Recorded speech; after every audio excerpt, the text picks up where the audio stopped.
ದಾಖಲೆ ಬಜೆಟ್ ಮಂಡನೆ ಮಾಡಿದ್ದಾರೆ.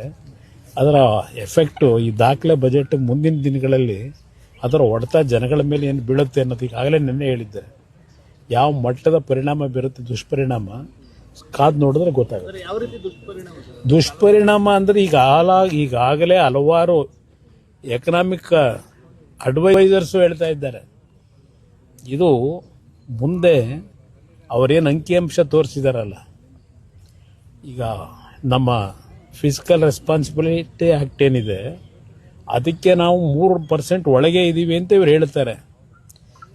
ಕಳೆದ ವಾರ ಇದೇ ರಿಸರ್ವ್ ಬ್ಯಾಂಕ್ನಿಂದ ಕೊಟ್ಟಂಥ ವರದಿ ಪ್ರಕಾರ GDP ಗ್ರೋತ್ ಏನಿದೆ 25% ಒಳಗಿರಬೇಕಲ್ಲ, GDP ಗ್ರೋತ್ನ 25% ಒಳಗೆ ಇವತ್ತು ಅದು ಮೀರಿದೆ. ಬಟ್ ಇವ್ರ ಅಂಕಿಅಂಶದಲ್ಲಿ ಮರೆಮಾಚಿರ್ತಕ್ಕಂಥದ್ದೇನಿದೆ ಇದರ ಎಫೆಕ್ಟ್ಗಳು ಮುಂದಿನ ದಿನಗಳಲ್ಲಿ ಪ್ರಾರಂಭ ಆಗುತ್ತೆ. ಇಲ್ಲಿ ಕಳೆದ ವರ್ಷವೇ ಕ್ಯಾಪಿಟಲ್ನ ಅಸೆಟ್ನ ಕ್ರಿಯೇಟ್ ಮಾಡಲಿಕ್ಕೆ 73,000 ಕೋಟಿ ಇಟ್ಟಿದ್ರು.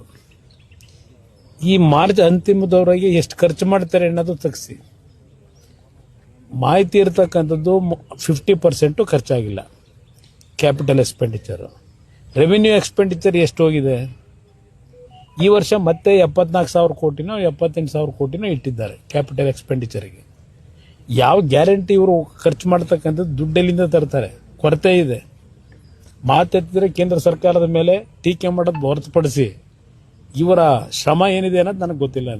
ಈ ಸರ್ಕಾರಕ್ಕೆ ಇವತ್ತು ಎಲ್ಲ ರಂಗದಲ್ಲೂ ಫೇಲ್ಯೂರ್ ಆಗಿದ್ದಾರೆ. ಇಲ್ಲಿ ಪುಸ್ತಕದಲ್ಲಿ ಏನು ಓದಿದ್ದಾರೆ, ಹಲವಾರು ಯೋಜನೆಗಳು ಹಿಂದೆ ಈಗಾಗಲೇ ಪ್ರಾರಂಭ ಆಗಿ ಹಲವಾರು ಹಿಂದಿನ ಸರ್ಕಾರಗಳಲ್ಲೇ ತೀರ್ಮಾನ ಆದಂಥವನ್ನೇ ಓದಿದ್ದಾರೆ.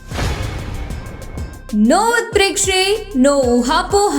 ತಾಜಾ ಸುದ್ದಿ ನಿಖರ ಮಾಹಿತಿಗೆ ಬ್ರೌಸ್ ಮಾಡಿ ವಿಜಯವಾಣಿ.net. QR ಕೋಡ್ ಸ್ಕ್ಯಾನ್ ಮಾಡಿ ಆಪ್ ಡೌನ್ಲೋಡ್ ಮಾಡಿಕೊಳ್ಳಿ.